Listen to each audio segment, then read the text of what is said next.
4 pépites pour gagner en productivité lors de la préparation du concours médecine dentisterie. Bonjour à toutes les étudiantes, bonjour à tous les étudiants, j'espère que vous allez bien, que vous êtes au top de votre forme et que vous êtes motivés pour réussir vos études. Si tu ne me connais pas encore, je suis Clémence, ta coach experte pour t'aider à réussir tes études. Et aujourd'hui, nous allons voir comment tu peux être plus productif afin de réaliser le maximum de choses en un minimum de temps. Clé absolument essentielle pour réussir. Donc la suite de ces trucs et astuces te permettront d'être plus productif et de gagner du temps. Alors, si tu ne l'as pas déjà fait, je t'invite à cliquer juste ici en dessous, là, de cette vidéo, sur le bouton rouge, là, afin de t'abonner à ma chaîne, parce que toutes les 2 semaines, je te publierai une nouvelle vidéo dans le but de t'aider à réussir tes études. Mais également, tu peux télécharger juste ici en dessous, là, le document précieux qui est dans le descriptif de cette vidéo, parce qu'il reprend tout un ensemble de trucs et astuces, enfin tout ce que je vais te délivrer dans cette vidéo, mais comme ça tu en as une trace à l'écrit et cela peut bien évidemment t'aider dans la préparation de ton concours en médecine dentisterie.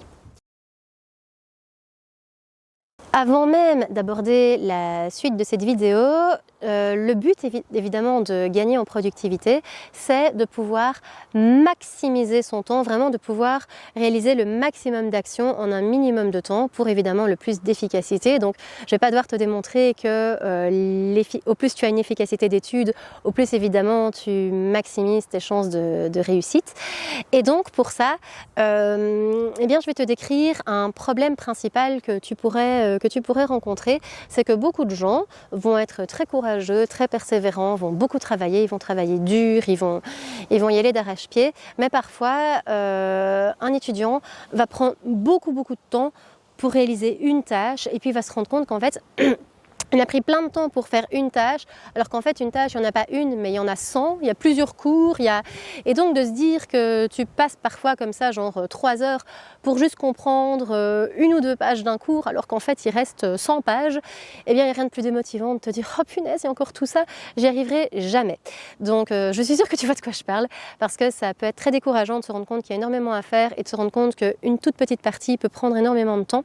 Et donc l'idée ici de pouvoir maximiser son temps et sa productivité, c'est d'arriver à faire beaucoup, le plus possible en tout cas, en un laps de temps record, vraiment de consommer le moins de temps possible pour faire beaucoup, ou en tout cas de faire vraiment les actions à impact, parce qu'il y a des actions qui sont très impactantes et qui permettent d'avancer beaucoup, et puis il y a des actions qui te font avancer un tout petit peu. Donc c'est aussi de trouver la solution par rapport aux actions qui sont réellement importantes. Maintenant que le problème principal autour de la productivité a été annoncé, je vais te délivrer maintenant 4 pépites. 4 pépites. Les 4 pépites qui vont te permettre d'être le plus productif possible. Première pépite, t'éloigner des écrans en tout genre. Deuxième pépite, t'organiser un espace de travail. Troisième pépite, prévenir ton entourage. Quatrième pépite, te focaliser sur une seule tâche à la fois et prioriser. Alors dans la première pépite par rapport aux écrans, alors ici je parle de tous les écrans de manière générale, que ce soit la télévision, le téléphone, l'ordinateur. Alors l'ordinateur, tu vas pouvoir peut-être négocier ce truc-là en me disant « Ah oui mais moi quand j'étudie, je fais des exercices en ligne, ah oui mais moi quand j'étudie, je fais des QCM, je vais voir sur Facebook les questions d'examen, tout ça ». C'est vrai, d'accord, mais en tout cas il faut au maximum ne pas être derrière l'ordinateur. Tout ce que tu sais faire sans l'ordinateur, étudier sur un support papier plutôt qu'un support numérique, enfin vraiment tout ce que tu sais faire sans ordinateur, c'est vraiment le mieux. Et si vraiment tu fais avec ordinateur parce que tu n'as pas de support papier, parce que sais-je les raisons, tu coupes tes emails, tu coupes ton Facebook, tu coupes tous les trucs qui vont biper avec des notifications dans tous les genres. Et si tu dois passer sur Facebook à un moment pour les questions d'examen, ce que tu fais, c'est que tu passes sur Facebook, sur les groupes d'étudiants adaptés pour la chose, tu télécharges les documents dont tu as besoin, tu poses tes éventuelles questions à ce moment-là, et puis tu fermes la page et tu n'y retournes que plusieurs heures après quand tu as fini tes tâches d'études, sinon tu t'en sortiras jamais. Tu vas être là derrière à attendre que la personne t'ait répondu à ton commentaire ou à ta question. Non, tu viens, tu poses tous tes trucs. Idéalement, tu fais ça le soir en fait. Tu fais ça le soir une fois que tu as fini toutes tes questions que tu as de la journée où tu as étudié. quand tu as une question, tu notes ou tu mets en fluo, tu mets sur un calepin, un bloc-notes, une feuille de brouillon, que sais-je, tu notes. Et puis après, une fois que tu as fini ta journée de travail, tu poses toutes tes questions, parce qu'il y a toujours des gens qui travaillent bien tard au soir, et je faisais partie de ces gens-là, qui verront tes trucs, ils auront le temps de t'y répondre, et puis quand tu te lèveras le lendemain matin pour une nouvelle journée d'études, boum, toutes tes réponses à tes problèmes de la veille seront là. Donc tu auras eu tes réponses sans devoir attendre derrière l'écran, attendre passivement ou activement, parce qu'à un moment tu vas avoir un bip, ah, est-ce qu'on m'a répondu, tu regardes, ah non, c'est pas ça. Et donc tu te fais interrompre et tout, et ça va pas quoi. Donc vraiment voilà, par rapport à l'ordinateur, le limiter le maximum, mais tout ce qui est GSM, tu le coupes. Alors il y a plein de gens, rien que de se dire qu'ils vont couper leur GSM, c'est viscéral, ils n'y arrivent pas.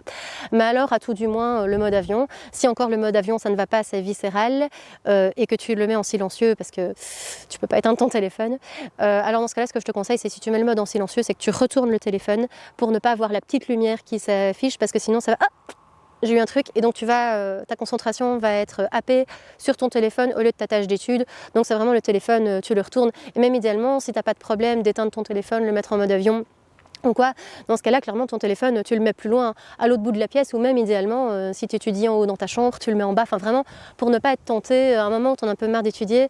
C'est très très très tentant quand on a marre d'étudier, c'est pouf, tu as envie de le prendre et d'aller regarder. S'il est devant toi, c'est beaucoup plus tentant. S'il est à l'autre bout de la pièce, c'est un peu moins tentant que s'il est devant toi, que tu le vois. Mais malgré tout, tu sais qu'il est là. Donc le pas de je me lève de ma chaise de bureau et je vais le chercher est quand même assez minime. Donc tu peux le faire voilà, tu peux le faire si ton téléphone n'est pas trop loin de toi. Donc vraiment, au plus tu arrives à l'éteindre et au plus tu arrives à le mettre loin de toi, au mieux c'est, bien évidemment. Alors, même de manière générale, évidemment, le moment d'étude, le téléphone, à mon sens, c'est coupé. Mais même indépendamment de ça, ce que tu peux faire aussi, c'est d'installer des applications. Il y a des applications qui suppriment les notifications d'autres applications. Alors soit ton téléphone est capable de faire ça tout seul, tu sais couper les notifications de tout tes machins, soit tu as carrément un programme qui te supprime les notifications pour dire voilà, par exemple, de 8h à midi, je suis en train de travailler, et donc de 8h à midi, j'ai rien, j'ai aucun bip, j'ai aucun machin, et puis une fois que ça arrive à midi, le truc se réenclenche, et là tu as tes appels, tu as tes machins, et à la limite, tes appels, tes notifications, tes messages Facebook, tes trucs, et à la limite, ça peut être ton moment de pause, d'aller regarder ce que tu as reçu comme message, notifications, etc. Ça peut être une bonne option. Et alors évidemment la télévision, pareil, quoi. Tu n'étudies pas avec la télévision allumée à côté, enfin voilà, c'est clairement pas l'idéal. Alors le deuxième point, t'organiser un espace de travail, c'est ton espace de travail idéalement, au plus ton espace de travail est isolé, au mieux c'est. Maintenant, il y a des espaces qui ne sont pas isolés mais qui sont très très propices à l'étude. Je pense par exemple aux bibliothèques.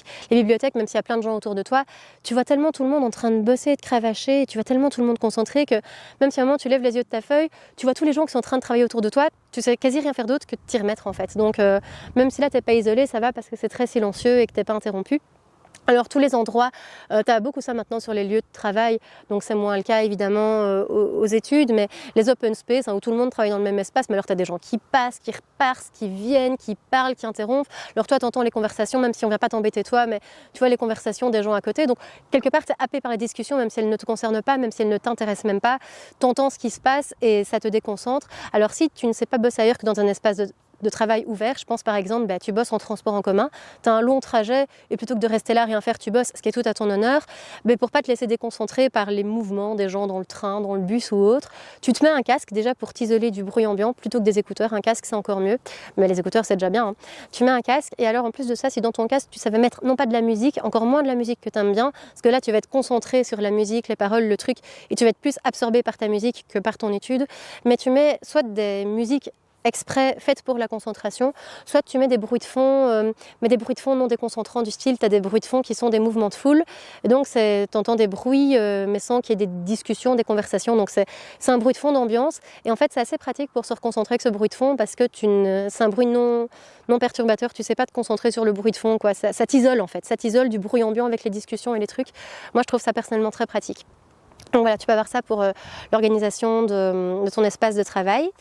Alors ensuite, pour le troisième point, quand je parlais de prévenir ton entourage, c'est simplement de dire de telle heure à telle heure, je bosse, on ne me dérange pas. Alors ça, c'est aussi bien le fait de prévenir ta famille, de dire que voilà, là maintenant tu bosses, que s'il y a des tâches domestiques, des machins, de l'aide, tu le fais avant ou après, mais que pendant que tu es en train de bosser, vraiment tu demandes qu'on ne vienne pas t'interrompre, qu'on ne vienne pas faire de bruit autour de toi. Si tu as un frère ou une sœur musicien qui a l'habitude de jouer pendant que tu bosses, essaie d'organiser, de dire écoute, moi de telle heure à telle heure je travaille, tu fais ton piano, ton violon à tel moment, mais là s'il te plaît, s'il y a moyen d'eux, vraiment que tout le monde puisse s'y retrouver et que tu ne sois pas déconcentré par par la musique, donc de prévenir ton entourage vraiment de ne pas venir te déranger, que voilà tu feras tes tâches et tes obligations familiales après, mais que pendant ce moment-là vraiment on ne te dérange pas. Ça évite aussi que la personne se prenne un ouragan si elle vient te déranger à un moment non opportun, donc on ne vient pas te déranger. Et alors, le dernier point, le quatrième, quand je disais de se focaliser sur une tâche à la fois et de prioriser, c'est que si tu es sur plusieurs tâches à la fois, tu vas être un peu partout à la fois et jamais vraiment nulle part en même temps, tu n'avanceras pas bien sur une tâche parce que tu vas te disperser. Et donc quand tu te disperses, en fait, tu n'avances pas. Que si tu fais une tâche à la fois, tu avances. Et alors, il faut savoir aussi que le cerveau est ce qu'on appelle un fainéant cognitif, donc il va toujours essayer de faire le moindre effort possible. Le cerveau va toujours essayer d'économiser au maximum ton énergie et tes efforts. Et donc le cerveau, qu'est-ce qu'il va toujours essayer de te pousser à faire? De faire le plus facile et d'économiser sur le difficile. Et là, c'est toi, avec ta discipline, qui doit t'imposer de commencer par le difficile pour terminer par le facile. Donc tu commences dans la priorisation des tâches, tu commences par faire ce qui est difficile, ce qui est pénible, ce qui est chiant, ce qui va te demander le plus d'efforts. Tu commences par le difficile en te disciplinant et puis après tu fais le facile. Mais vraiment une tâche à la fois avec des priorités. Donc si c'est par exemple un travail à la journée, voilà, pour aujourd'hui mes 3 priorités, c'est ça. Tu les classes par ordre d'importance, par ordre de difficulté. Tu commences par la première au matin et tu termines par la dernière à un moment où, enfin, soit le soir, soit au moment où tu es le moins concentré, où tu es le moins productif. Donc si le soir tu regagnes de l'énergie, bah alors le truc le plus facile tu le fais dans l'après-midi où tu as vraiment ta baisse d'énergie. Enfin voilà, mais en tout cas tu priorises par rapport à l'importance et vraiment bien une tâche à la fois pour justement parvenir à faire toutes tes tâches à la suite, plutôt qu'avoir commencé par faire plein de petits trucs faciles qui t'ont pris du temps, et puis après en fait, mince le difficile je le fais où? Ah ben la journée elle est déjà passée, elle est déjà finie, ou bien il y a déjà 3 heures de passé, ben là j'ai plus le temps, on est déjà au soir, je dois aller souper, et puis après voilà, et donc t'as pas fait ce que tu devais faire. Donc vraiment prioriser par rapport aux difficultés, pour justement contrer la tendance naturelle de ton cerveau à t'en faire le moins possible, parce qu'évidemment le but ici que tu réussisses tes examens, c'est d'en faire le plus possible. Voilà, nous voilà déjà à la fin de cette vidéo. J'espère que ces conseils t'ont aidé, t'ont paru intéressants. Alors si tu ne l'as pas encore fait, je t'invite à cliquer juste ici en dessous sur le bouton rouge afin de t'abonner à ma chaîne, de manière notamment à être prévenu de toute future publication de vidéos, puisque rappelle-toi, toutes les 2 semaines, je publie de nouveaux contenus pour t'aider. Si ce n'est pas encore fait également, tu peux télécharger le document présent juste ici en dessous, là dans le descriptif de cette vidéo.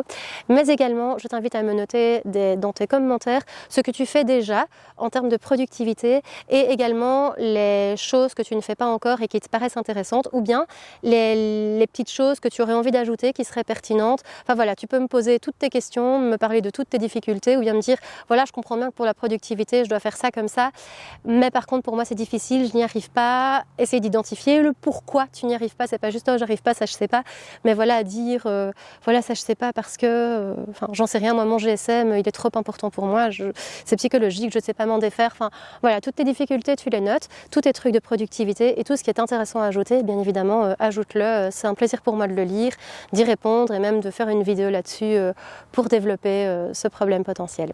Voilà, tout est fini maintenant. J'ai abordé tout ce que je voulais et je te dis à dans 2 semaines. Ciao!